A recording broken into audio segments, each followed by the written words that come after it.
I wonder how long I'll take to get my way. I don't know. We'll see. But anyway.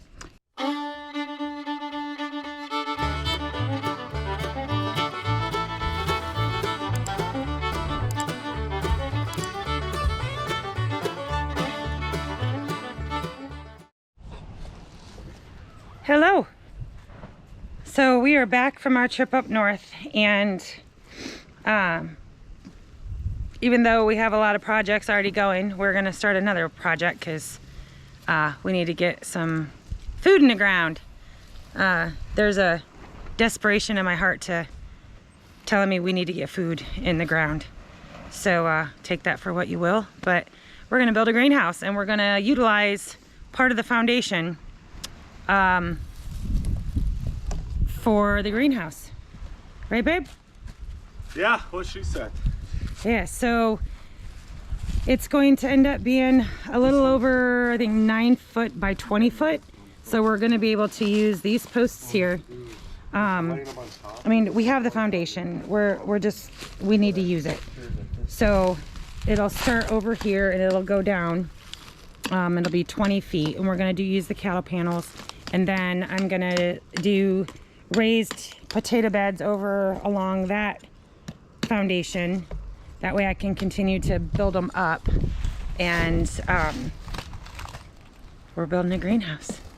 So shouldn't be too bad because we were going to build the chicken run with the cattle panels. But right now we need to get some fruit in the ground and veggies in the ground. So we'll take you along for the ride. We don't know what we're doing. Caveat, watch at your own risk. This is by no means an instructional video, but if it works, right? So.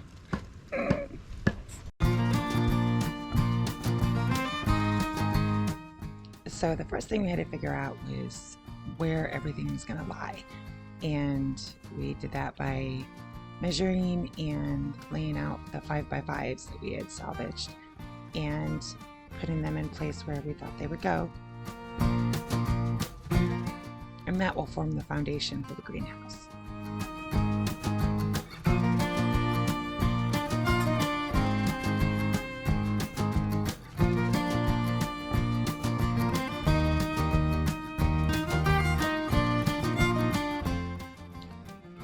When the guys were working on that part, I was also laying out my potato garden. So I was harvesting block from other areas of the foundation and putting them in place. They don't have to be perfect. It's just so I can raise the elevation of the potatoes as they grow to keep them covered up.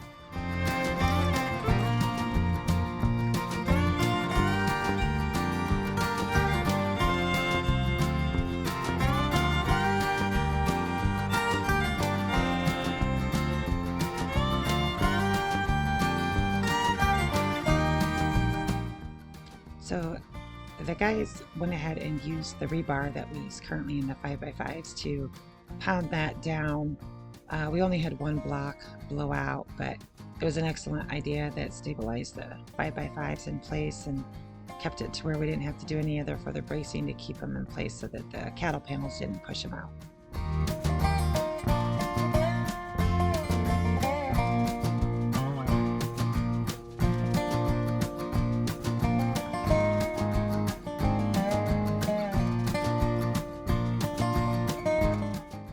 We used scraps of lumber to temporarily brace all of the 5x5s together so that they weren't shifting and moving while we were placing the cattle panels. So those are going to be removed later. Aesthetically, I just didn't and don't like them there.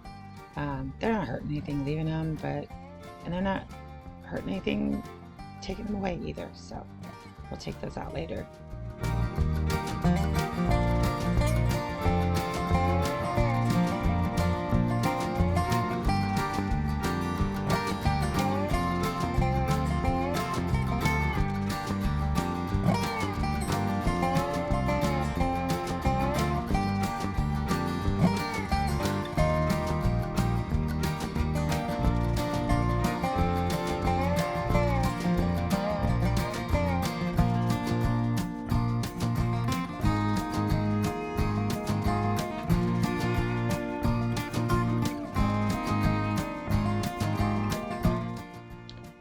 for the other side, to stabilize it, since the rebar didn't reach all the way to the ground, we had to put scrap pieces through the block and nail them to the 5x5s to give them a stop point so they didn't shift and fall off the 5x5s.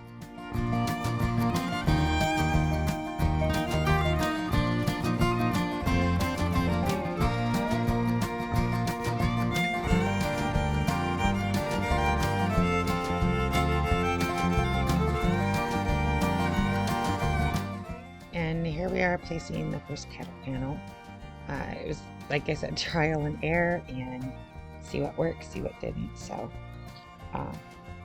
once we got our groove on, it went pretty fast. The guys would get the cattle panels put in place, and when we were up north, we'd stopped at some restores on the way home, and actually found some big, humongous cattle panel staples. A huge box for $5, so came in handy. We were able to use them, and so when the guys would get each cattle panel up, I would come through and get the initial securement in place so they could let go, and then Jake and I would place a staple, like big ship staples, every other end, as well as putting them together. And then Jason would go through and zip tie the two panels together. It is crazy how sturdy these things are.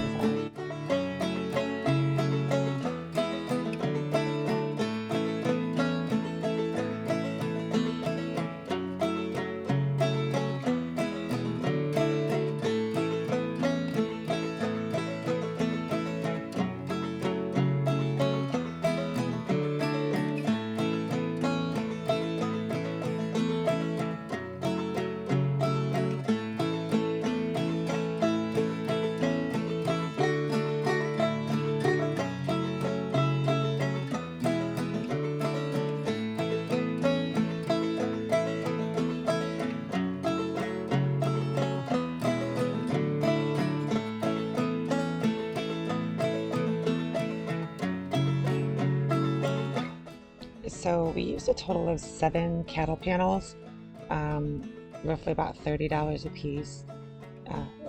That was our largest expense, besides the plastic. So 7 cattle panels gives us an overall length of approximately 29 and some is almost 30 feet.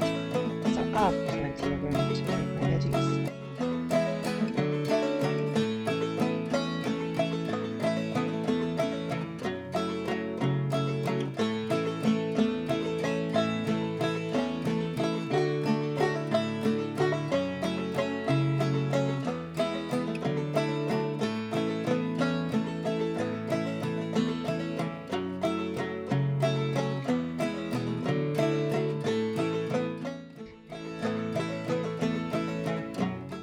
So then I went through and I snipped off all of the tails to the zip ties. Make sure you're zip tying to the inside so those little nubs don't hurt your plastic on the outside.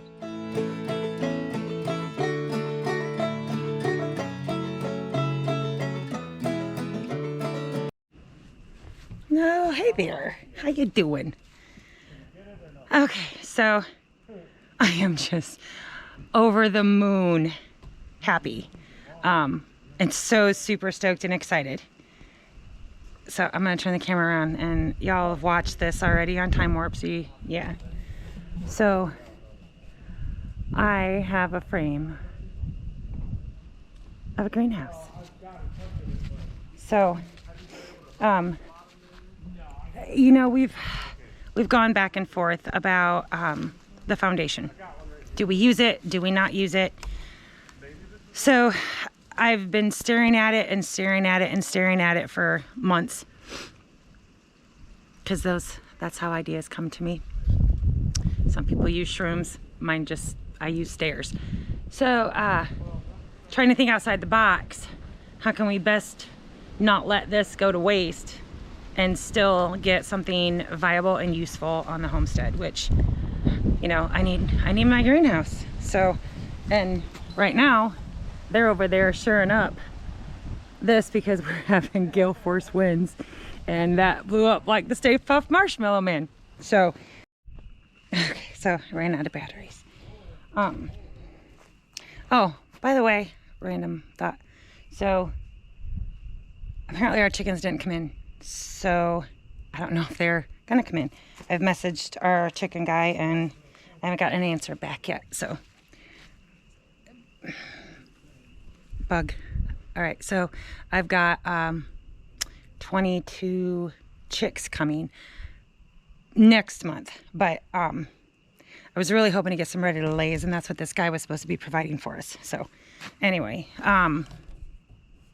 coming back around here. So what we've decided to do is obviously clearly use the front part of the foundation to support and build the greenhouse. Okay. These blocks right here, they're gonna go bye-bye. They're going away. Over to, oh, sorry. So where they'll line up with this wall right here, right? So we're gonna fix the blocking all the way. This will come out, and we're gonna level that area and then roof this, put a roof on it. So this side right here is going to be my garden shed area, okay? And then here's the really cool thing. Of course, now remember, these blocks will all be gone. This is my garage for my side-by-side that I still have yet to get, but I will have it at some point. So that puts the garden shed in very close proximity to my greenhouse. So that works out great. And then the other cool part is I don't have the guys convinced of this yet. I'll convince them later. Looky here. I have just enough room to put a whole another greenhouse right down this way. Turn it back around. So we know that this area here is not going to get used for house, right? For cabin, for house, nothing. So, but we don't want to lose the walls because we have ideas and purpose for that long wall.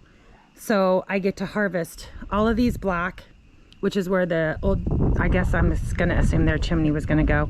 And I get to harvest all of these blocks in here. And we're going to sit tight when it comes to the basement. It's either going to get a roof just as is. Well, I mean, repoint everything and fix all the walls and fill them and run a sill plate around and, you know, the whole shebang, and put a roof on it. And we have instant storm cellar, instant food storage, which greenhouse, so that would work out great. Or we go ahead and we build the log cabin over the basement. So we're just going to sit tight because we can't make up our minds on that. But I will have where the old chimney is, this area will be my outside kitchen. So there'll have to be a lot of leveling going into play. I don't know. It's either going to be there or it's going to be on the other side of the wall. I haven't decided that, but somewhere in this scheme of things will be my outside kitchen. So, all right, I'll give you a walkthrough. So this is approximately almost 30 foot long and 9 something wide.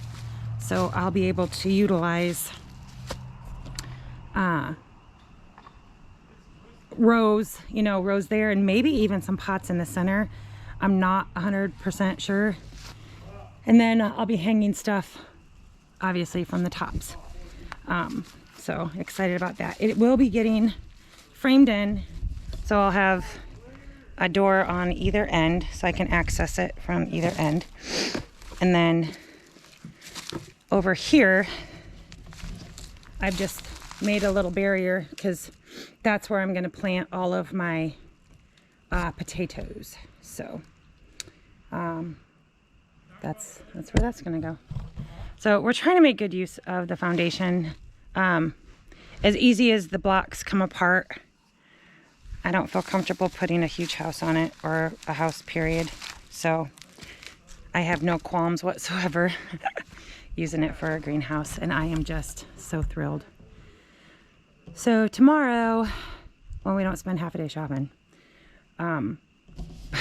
we stopped at a thrift shop and I got this really super cool stained glass chandelier that matches the stained glass light fixture I got last week at a thrift shop. And then it also matches the stained glass lamp that I got at the auction a couple weeks ago. It's beautiful. We didn't need to stop, but it's a good deal. So anyway, we'll come tomorrow. We're gonna go ahead and put this here, enclose both ends. And like I said, both ends will be getting a door in the summertime. And I don't know, maybe, and I've gardened for years, but I've never grown in a hoop house, in a greenhouse. So I know down here, some of the other like living traditions and stuff, they're transferring most of their planting into their high house. So because they can control it a little bit more and shade cloth it so it's not scorching your plants and so on and so forth. So I'm not sure, but my initial thought was I could, you know, pot and plant my vining plants, whether it be cucumbers, squash, pole beans, you know, whatever it may be. And then once the danger of frost is over and the plants are well established and they're hardened off, I can remove the plastic and allow them to naturally grow up. And use the hoop house basically as trellis as well. So that's a thought. I don't know. Maybe those of you that have grown in a hoop house or a greenhouse all season can fill me in on how you do that, or do you just go ahead and plant them out? I'm gonna have very little outside. Crazily, my corn will go in front. I don't know, because then it's gonna block the hoop. I don't know. I don't know where my corn's gonna go, but I will be doing 3 sweet corns. I really wish I could have my Aunt Gina's sweet corn. Maybe I should get a hold of Steve and see if I can't get some seeds. I don't know, we'll try. But so anyway, that's what we've been working on. Sorry it's taken us so long to get a video out. I do have a lot of footage from up north and may or may not use. We just concentrated on the kids and grandkids. We did get together with friends, had a great night remembering Cole, but we'll see what I can throw together. And I know it seems like we have tons of projects and none of them ever get finished, but I promise you they will. I just really need to get the animals, and I really need to get the food. We really need to get that. There's just that pressing feeling that I just don't like the way the world's going right now, and kind of the way I felt when I built my first homestead. I just think it would be wise to get this done. So if we have to split our time just to get it kind of done, then that's what we'll do. We'll split our time and I'll get it done. I always do, but I'm gonna be working on this also. I went and had to get more paint now that we got that color matched to the shed. We also got a barn quote today if we were gonna let somebody else build it, and we were all in. Price was great. It would just be the center portion, not the lean-tos, and everything was ready to go. We were ready to buy in until he said that 5 to 8 months lead time. No, that ain't gonna work. So we'll be doing it ourselves probably, but we still may get the material from that. So, well, I've rattled on probably way too far. If you're still listening to this, thank you. But yeah, I guess if you've ever grown the majority in a greenhouse, you know, throw me some tips. I've started obviously plants and I've planted outside for years, but this will be a new thing for me and I think I'm gonna like it. But let me know. But ain't it pretty? Well, I know it's probably hard to see, but anyway, sorry I rambled on, but the guys are still working on, oh, they put straps over it. I suppose that works. Okay, peace out, bye.